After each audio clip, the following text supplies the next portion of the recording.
আরে বইলো না, মামার চাপে তো আর কথাই বলতে পারি না, বুঝছো? এই মামা এই কি করেন? হাই কেন ভেঙে গেল? আরে হাই রে, আর না আরে কেন? হাই এবার নিশ্চয় না, কিছুই তো হয় নাই।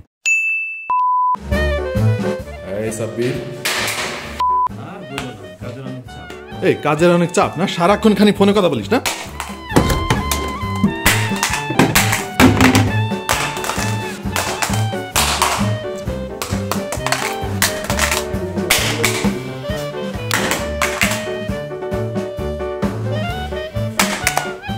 এই মামা ক্যাচ, তোর ফোনটা দিয়ে যদি এটা ছুঁতে পারিস তাহলে আচ্ছা ঠিক আছে, আচ্ছা ঠিক আছে, জায়গা থেকে নড়তে পারবি না। আচ্ছা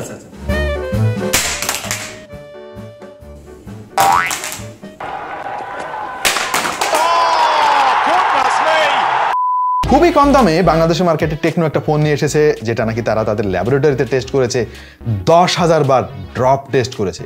মানে 10,000 বার তারা ফেলেছে এবং ফোনটার কিছু হয় নাই। বোঝাই যাচ্ছে ফোনটা অনেক শক্তপোক্ত। কিন্তু ভাইয়া, ল্যাবরেটরিতে ওই সুন্দর মতো আস্তে আস্তে ড্রপ করা টেস্ট আমরা বিশ্বাস করি না। আমরা আমাদের স্টুডিওতে এই ফোনটার একেবারে জব্বর ড্রপ টেস্ট করব এবং ফাইনালি আপনাদেরকে দেখাবো যে এই ফোনটা আসলে কেমন জব্দ এবং শক্তিশালী। চলেন এটাকে আমরা একটু টেস্ট করে দেখি এবং আপনাদেরকে জানাই।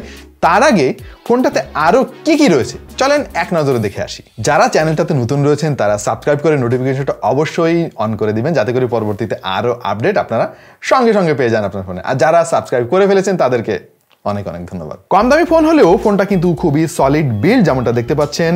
নিট অ্যান্ড ক্লিন রাখার চেষ্টা করা হয়েছে। এখানে ডান দিকে রয়েছে ভলিউম রকার আর পাওয়ার বাটন, বাঁ দিকে রয়েছে সিম কার্ড এবং মেমোরি কার্ড স্লট। নিচের দিকে প্রথমে পেয়ে যাবেন 3.5 millimetre headphone Jack, main microphone, micro USB port, তারপরে রয়েছে লাউড স্পিকার গ্রিল। উপরে একেবারে কিছুই নাই, ঝকঝকা। আর পেছন দিকে এইখানে ডুয়াল ক্যামেরা সেটআপ আমরা দেখতে পাচ্ছি, কিন্তু তারা আসলে এমন একটা লেআউট করেছে যেন দূর থেকে হঠাৎ মনে হয় এটা triple camera setup. By the way, আমার মনে হয় এখানে ফ্ল্যাশটা তারা বাইরে না রেখে এখানে যদি তারা ইমপ্লিমেন্ট করতো তাহলে আরো ভালো হতো। ফিঙ্গারপ্রিন্ট সেন্সরটা একেবারে জায়গা মতো তারা রেখেছে এবং খুব সহজেই আপনার হাত সেখানে পৌঁছে যাবে এবং ফিঙ্গারপ্রিন্ট সেন্সরের যে কার্যকারিতা সেটা যথেষ্ট ফাস্ট, আমার কোনো কমপ্লেন নেই।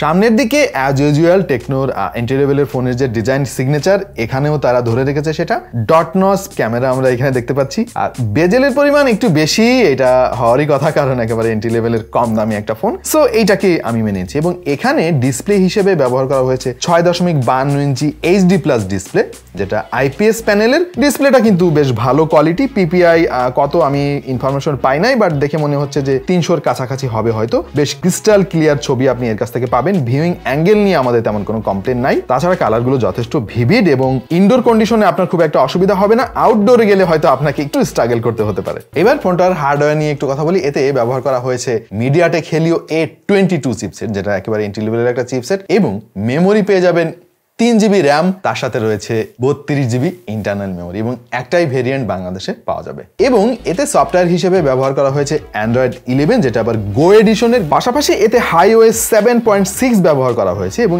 এই দুইটা মিলিয়ে মোটামুটি ফোনটাকে বেশ ভালো একটা লুক দিয়েছে। আমি বলবো না এটা প্রিমিয়াম লুক, বাট স্টিল আপনার কাজ চলে যাবে খুব ভালো মতো। আমরা মাল্টি টাস্কিং সহ র্যাম ম্যানেজমেন্টের টুকিটাকি বিভিন্ন রকম টেস্ট করে দেখেছি, এটা এভারেজ পারফর্ম করে আমাদের টেস্টিং এ। টেকনো পপ 5 LTE এর আনট্রু টেস্ট আমরা করেছি এবং স্কোর এসেছে 79,706। ওয়েল, প্র্যাকটিক্যাল লাইফেও এটার যে পারফরমেন্স আমরা খেয়াল করেছি সেটা হচ্ছে যে আপনি যদি একেবারে এন্ট্রি লেভেল ইউজার হয়ে থাকেন, টুকটাক যে সমস্ত কাজ করেন মাল্টিমিডিয়া কনজামশন, যেমন ফেসবুক ব্রাউজ করা বা ইউটিউবে ভিডিও দেখা বা মাঝে মাঝে বিভিন্ন ভিডিও ফাইল প্লে করা বা কথা বলা, হোয়াটসঅ্যাপ সহ মেসেঞ্জারে চ্যাট করা, এই সমস্ত কোনো কাজে খুব একটা অসুবিধা হবে না। কিন্তু আপনি যদি অতিরিক্ত প্রেশার দিয়ে নেকে সারাদিন ব্যবহার করতে থাকেন, অনেকগুলো অ্যাপ একই সঙ্গে ব্যবহার করেন, তখন হয়তো একটু স্ট্রাগল করতে পারে। বাট স্টিল একটা এন্ট্রি লেভেলের ফোনের কাছ থেকে তো আমরা একেবারে হিউজ হেভি পারফরমেন্স আশা করি না। চলে আসলাম ক্যামেরা সেগমেন্টে এবং এর পেছনে মেইন সেন্সরটি হচ্ছে 8 মেগাপিক্সেলের আর সেলফি ক্যামেরা হচ্ছে 5 মেগাপিক্সেলের। আর এর ক্যামেরার মান কেমন সেটা স্যাম্পল পিকচারগুলো দেখে বুঝতে পেরেছেন প্রিয় দর্শক। আপনার মন্তব্য আমরা কমেন্ট সেকশনে চাই যে এটার পিকচার কোয়ালিটি আপনাদের কাছে কেমন লেগেছে। আমরা যেটা খেয়াল করেছি সেটা হচ্ছে যে ডে লাইটে বেশ চমৎকার ছবি এ তুলতে পারে, আর আলো কমে গেলেই তখন একটু স্ট্রাগল করা শুরু করে, শাটার স্পিড একটু স্লো হয়ে যায়, বাট স্টিল একটা এন্ট্রি লেভেলের কাছ থেকে যে পিকচার কোয়ালিটি আমরা আশা করেছিলাম মোটামুটি সেটা পূরণ করতে পেরেছে টেকনো পপ 5 LTE। এই ফোনটার আরেকটা পজিটিভ দিক হচ্ছে এর 5000 mAh এর হিউজ ব্যাটারি।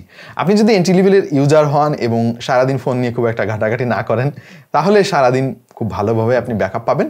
যদি হেভি ইউজার হন, সারাদিন ফেসবুকিং করেন বা ইউটিউবে ভিডিও দেখতেই থাকেন, তাহলে হয়তো দিন শেষে আপনাকে একবার চার্জ দিতে হতে পারে। পাশাপাশি এটার যে লাউড স্পিকার, এটা কিন্তু আমার কাছে ডিসেন্ট লেগেছে। অনেক বেশি ভালো বলা যাবে না, তারপরেও খুব খারাপও বলতে পারছি না, স্পেশালি আপনি যদি বাজেটের কথা চিন্তা করেন।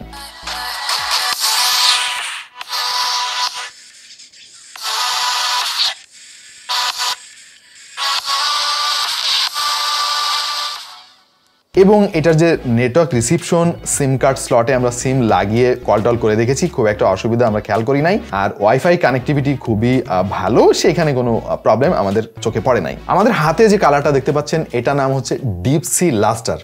আমি সংক্ষেপে একে নেভি ব্লু বলতে পারি। এর আরেকটা কালার আছে, সেটার নাম হচ্ছে আইস ব্লু, সেটা আর একটু স্কাই ব্লু টাইপের আর কি। সো অফিসিয়াল ওয়ারেন্টি সহ এই ফোনটা টেকনোর সমস্ত শোরুমে এবং বিভিন্ন জায়গায় পাওয়া যাবে 10,490 টাকায়। ওয়েল, এই ফোনটার মেইন ফোকাস পয়েন্ট কিন্তু এটার ডিউরেবিলিটি।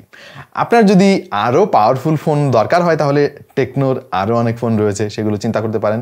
বাট আপনি যদি খুবই মজবুত ফোন খোঁজেন, যেমন আপনি বেশিরভাগ সময় আউটডোরে থাকেন, ঘরের বাইরে আপনাকে কাজ করতে হয় এবং ফোন হুটহাট হাত থেকে পড়ে যায়, ভেঙে যাওয়ার সম্ভাবনা থাকে, এই সমস্ত সিচুয়েশনে আমার মনে হয় ফোনটা পারফেক্ট।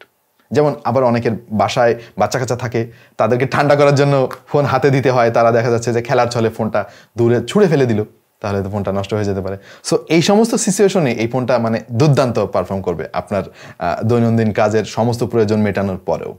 সো ডিউরেবল ফোন যদি আপনি চিন্তা করেন এই বাজেটে, তাহলে ডেফিনেটলি এই ফোনটা একেবারে পছন্দের শীর্ষে থাকবে এই মুহূর্তে 10,000 টাকা বাজেটের আশেপাশে। আর যেটা বললাম যে যদি আপনি পারফরমেন্সের কথা চিন্তা করেন, আরও অনেক অপশন রয়েছে।